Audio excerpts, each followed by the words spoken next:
अस्सलामुअलैकुम वरहमतुल्लाहि वबरकातुह। मुहतरम नाजरीन, आप देख रहे इस वक्त ऑल इंडिया पावरफुल न्यूज़। मैं आपका मेज़बान मोहम्मद जहांगीर सज्जाद नगरी। नाजरीन, आज 23 जनवरी है।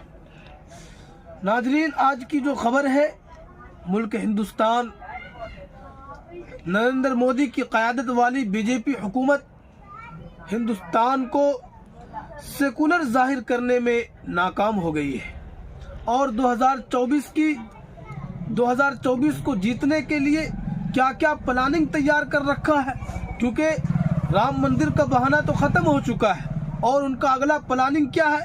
क्या मुसलमानों के लिए वो हिंदुस्तान की ज़मीन तंग कर देंगे और मुसलमानों पर किस तरह के मज़ालिम ढाए जाएंगे। अब तफसीर से इस खबर को देखिए। मोदी की क़यादत में हिंदुस्तान ने सेकुलर मुल्क होने का मकाम खो दिया है। अमेरिकी मीडिया रिपोर्ट में कहा गया कि 2014 के इंतखाबात में कामयाबी मोदी को कश्मीर की खुसूसी हैसियत ख़त्म करने और राम मंदिर की तामीर के वादे पर मिली।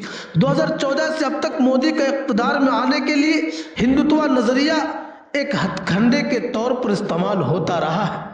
लोकसभा इंतखाबात के पेश नज़र हिंदुस्तान में नरेंद्र मोदी की क़यादत वाली बीजेपी हुकूमत के हिंदू परस्त मुतासिबाना इक़दामात जारी है और मोदी हुकूमत हिंदुस्तान को सेकुलर रियासत जाहिर करने में नाकाम हो गई है।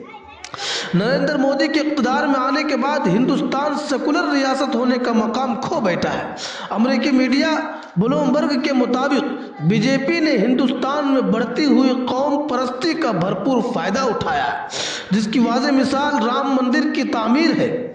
रिपोर्ट में कहा गया कि 2014 के इंतखाबात में कामयाबी मोदी को कश्मीर की खुसूसी हैसियत ख़त्म करने और राम मंदिर की तामीर के वादे पर मिली। 2014 से अब तक मोदी का इक़्तिदार में आने के लिए हिंदुत्व नज़रिया एक हथकंडे के तौर पर इस्तेमाल होता रहा।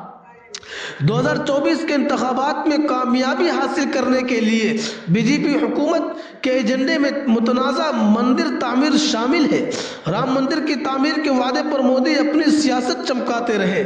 ब्लूमबर्ग ने कहा कि बीजेपी पिछले 10 साल से जारी करप्शन, माशी बहरान, बेरोजगारी और महंगाई को ख़त्म करने में नाकाम रही है। मोदी ने 2024 के इंतखाबात में कामयाबी के बाद हिंदुस्तान को हिंदू राष्ट्र बनाने, मुतनाज़ा मंदिरों की तामीर और मुसलमानों पर ज़मीन मज़ीद तंग करने का वादा किया है।